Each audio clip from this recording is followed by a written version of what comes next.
এর চেয়ে আনন্দের আর কি বা হতে পারে বাংলাদেশের জন্য। একদিকে যেমন পাকিস্তানকে হোয়াইট ওয়াশ করেছে, অন্যদিকে টপকে গেছে ভারতকে। শুধু তাই নয়, টেস্ট ফরম্যাটে প্রথমবারের মতো র্যাঙ্কিংয়ে উঠে এসেছে 7 নাম্বার পজিশনে। এর চেয়ে কি সুখের দিন পাওয়া যায় সচরাচর? ঘরের মাঠে শক্তিশালী পাকিস্তানকে প্রথমবারের মতো টেস্ট সিরিজে হোয়াইট ওয়াশ করার আনন্দ এখনও তাজা। সেই রেশ না কাটতেই বাংলাদেশের ক্রিকেটে এলো আরও বড় সুখবর। সিলেট টেস্টে 78 রানের দারুণ জয়ের পর হালনাগাদ হয়েছে আইসিসি বিশ্ব টেস্ট চ্যাম্পিয়নশিপের পয়েন্ট টেবিল। আর সেখানেই বড় অগ্রগতি করেছে বাংলাদেশ। চিরপ্রতিদ্বন্দ্বী ভারতকে পেছনে ফেলে টেবিলের 5ম স্থানে উঠে এসেছে নাজমুল হোসেন শান্তর দল, যা লাল সবুজ শিবিরের জন্য নিঃসন্দেহে বড় এক সাফল্য ও আত্মবিশ্বাসের বার্তা।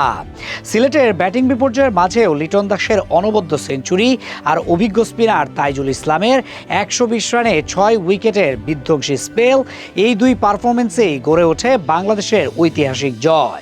এই জয়ের সুবাদে ঘরের মাঠে প্রথমবার এবং সব মিলিয়ে টানা দ্বিতীয়বার পাকিস্তানকে হোয়াইট ওয়াশ করার অনন্য কীর্তি গড়ল টাইগাররা।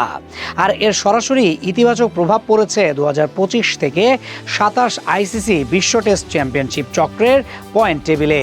আইসিসির সর্বশেষ হালনাগাদ অনুযায়ী বাংলাদেশ এখন পর্যন্ত 4টি টেস্ট খেলেছে। এর মধ্যে 2টি জয়, 1টি ড্র এবং 1টি হার। সব মিলিয়ে 58.33% পয়েন্ট নিয়ে টেবিলের 5 নম্বরে শক্ত অবস্থান তৈরি করেছে লাল সবুজের দল। বাংলাদেশের এই দারুণ উত্থানের প্রভাব পড়েছে টেবিলের ওপরেও। এক ধাপ পিছিয়ে গেছে রোহিত শর্মার নেতৃত্বাধীন ভারত।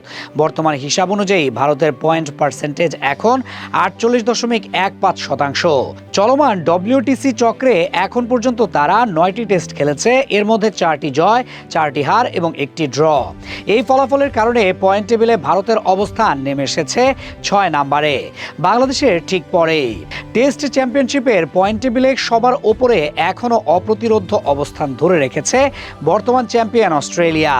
7টি ম্যাচের মধ্যে 6টিতে জয় তুলে নিয়ে এবং মাত্র 1টিতে হেরে 87.50% পয়েন্ট পার্সেন্টেজ নিয়ে শীর্ষস্থান দখলে রেখেছে অজিরা। দ্বিতীয় স্থানে রয়েছে নিউজিল্যান্ড, 3 ম্যাচে 2টি জয় ও 1টি ড্র নিয়ে বেশ স্থিতিশীল অবস্থানে আছে কিউইরা। টেবিলের 3 ও 4 নম্বরে রয়েছে যথাক্রমে দক্ষিণ আফ্রিকা ও শ্রীলঙ্কা, যারা ধারাবাহিক পারফরমেন্স দিয়ে শীর্ষ 4-এর লড়াইয়ে নিজেদের ধরে রেখেছে। এদিকে বাংলাদেশ শুধু পাকিস্তানকে সিরিজে হারিয়ে ভারতকে টেস্ট চ্যাম্পিয়নশিপেই টপকে যায়নি, পাশাপাশি আইসিসি র্যাঙ্কিংয়েও পাকিস্তানকে টপকে এখন 7 নম্বরে উঠে এসেছে টাইগাররা।